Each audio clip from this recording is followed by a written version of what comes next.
What's up guys, welcome to AnimeKouhai, an extension of Anime Senpai PH channel. All pieces of information are derived from the light novel. In today's video, we will continue chapter 2, volume 8 of the light novel, entitled The Invitees. This video is the 9th part of chapter 2 in our Tensura spoiler video series. If you haven't watched the previous episodes, feel free to check out the links in the description below. If you want to help me out, please hit the like button and subscribe to my channel.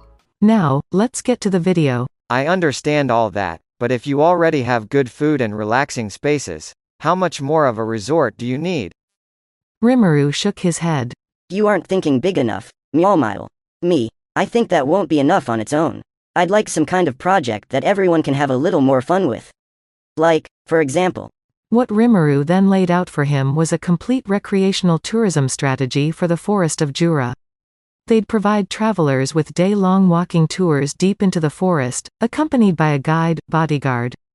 They'd hold fishing tournaments at the nearby canyons, hunting tours amid untouched natural reserves, and so on and so on. All the needed equipment would be available to rent for anyone interested.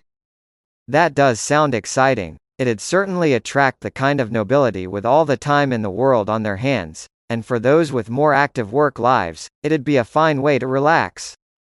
Right, you see, that's what I'm hoping for, but I'm just wondering if there's something we can get everybody in on, you know? One of Rimuru's aims with the Founders Festival, it seemed, was to encourage repeat visitors to Tempest. He was coming up with all kinds of things to keep travelers engaged and interested in the area. Mjolmile was both amazed and exasperated. How many years ahead was he even thinking? Well, why not use Anglacia as an example to imitate? The theater is quite popular over in their capital, I hear. They hold operas and stage plays nearly every day of the year there. You also see fighting tournaments held live at the arena. Oh, yes, where the hero Masayuki is, right? Isn't he really popular? He certainly is. Lightspeed Masayuki, as they call him. He's dominated the tournaments for years. I'm actually rather a fan of his. You are? Even a hardened merchant like Mjolmile had his sports allegiances. He began giving an in-depth explanation of the tournament system to Rimuru, failing to notice how he began to yawn almost instantly. So really, nobody's seen a man's sword flash that way before. Hence the name Lightspeed, as you see. Occasionally, they hold to the death battles with captured monsters, but the hero's fighting companions are pretty strong themselves. I've been in the audience for some real white-knuckle matches myself. And if you had a spectacle like that. But I'm sorry. I've been talking for far too long. But come to think of it, isn't your staff pretty strong, too, Rimuru? Who's the strongest out of? Whoa, stop right there. I can't let you go on, Mjolmile. It was obvious Mjolmile's interest would shift over to Benimaru and the rest of Rimuru's officers, sooner or later. He had met Rigurd and the others several times, and to him, their muscles couldn't have been just for show. Between them and all the other powerful magic-born he saw around town, he couldn't help but wonder who was champion among them all. Now seemed like a good time to ask, but Rimuru's reaction was chilly. Listen. Rimuru said, voice lowered. Between you and me, if you start talking like that around them, it's gonna cause some serious disputes, you know? There's this paladin named Arnaud, and he actually asked the same question back when we were all negotiating earlier. It led to the most insipid argument you ever saw. They were all trying to rank themselves on some impossible-to-understand scale, and it was starting to get pretty heated before I stepped in. I was lucky enough that only part of my staff was there, but seriously, better avoid topics like that. It's a real powder keg with those guys. The one official who'd likely pitch the biggest fit of all about the question wasn't there, Rimuru said, so he'd managed to talk everyone down from their fervor. He'd been trying to avoid such delicate questions ever since. If his main staff ever got into a real fight with one another, it could affect everything he'd striven to build for his town, and he couldn't afford to risk that. I see. My pardons, then. That's okay. Just be careful around them. But I do like your point of view here. Rimuru didn't seem overly concerned about the issue, unlike Mjolmile. I'd say he's a little skewed, too, Mjolmile thought as he waited for Rimuru to continue. There is one vacant section of town.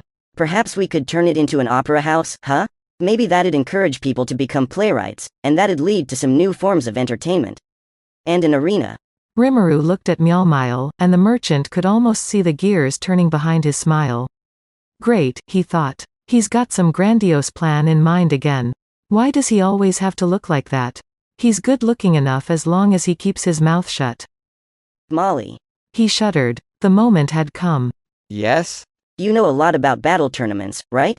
Rimuru stood up and then sat next to Myeolmile, voice as ingratiating as possible as he practically whispered in his ear. How about we hold one, then? Can you arrange that for me? Now, wait just a minute. That's a lot to put on my plate out of. We can build the arena for you. For now, I just need you to handle the show aspect. Myeolmile's objections fell on deaf ears. There was no point resisting him any longer. There's just no beating you, is there, Rimuru? Every single time. All right, I promise I'll do my best for you.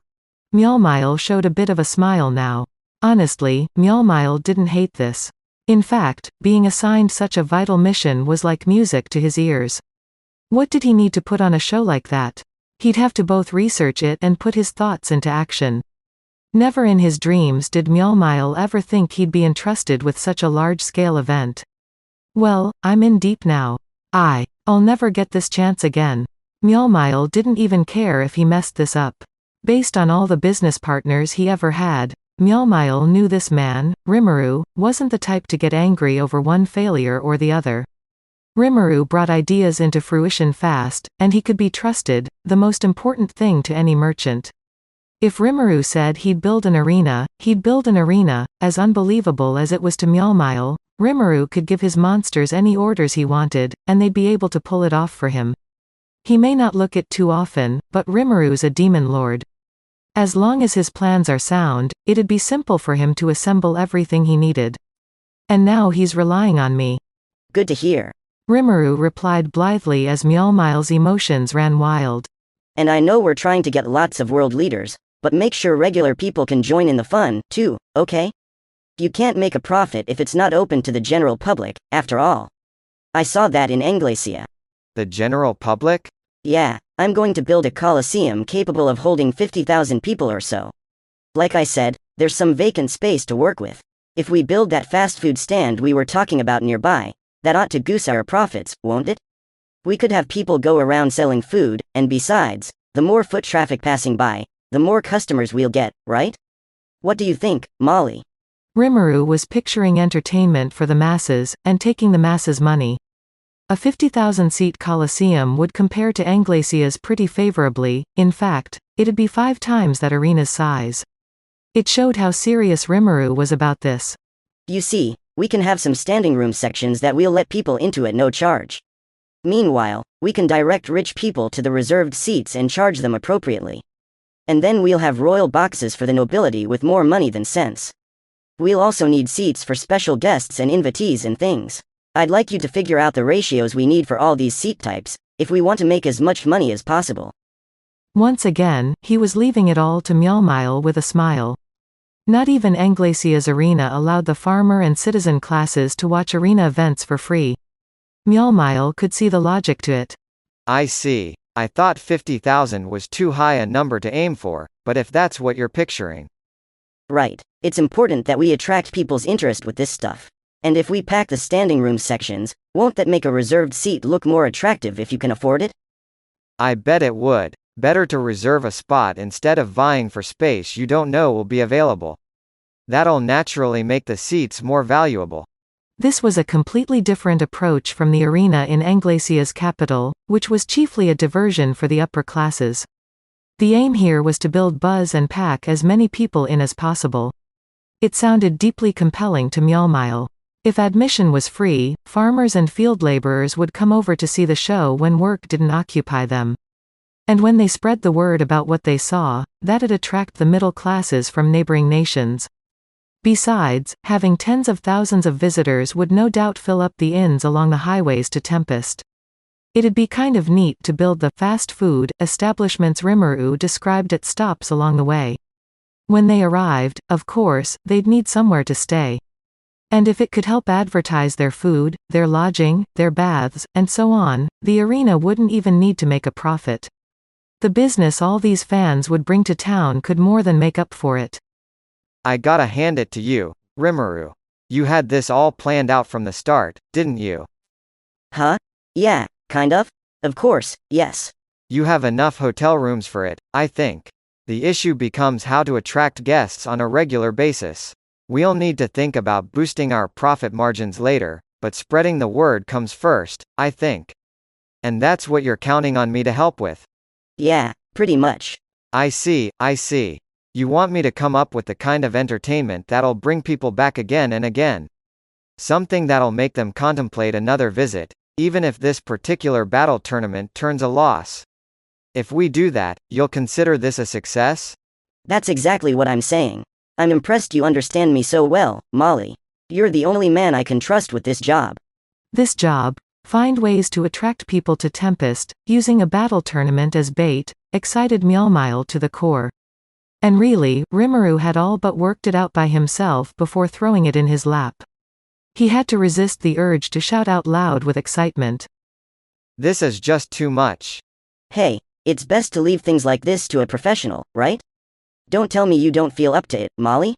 How harsh of you. I never realized you had such a mean streak, Rimuru. Right you are, but this is a piece of cake for you, isn't it? They both laughed loudly at each other, then exchanged sly glances. You realize how much money is going to change hands here, I'm sure you do. Not to worry. You have Mjolmile on your side, and accounting is my middle name. Just watch, I'm going to give you exactly the results you want. I'm sure you will, counting on you as the smartest thing I've ever done. Rimuru was right. This tournament would take a lot of money. That's it for this video, guys. If you haven't subscribed yet, please subscribe and click the bell notification icon so you will never miss the upcoming continuation of Tensura spoiler video series. Thank you for always watching my videos and supporting my channel. Shout out to the top 10 commenters on my previous video. Shout out to Arun Kumar, 04 Sarang, Tempest, Cesa Limbu, Stratus Lampro, Nathan Kashing, Risriel, Walter Obi, Sugar Bunny 26, Rembaru, Antonio Vega, Anime Music Compilations, Sky Donkey 951, Enderscode 360, Jake Rom, and last but not the least, shout out to Yusef BTR. I'll see you guys in the next video.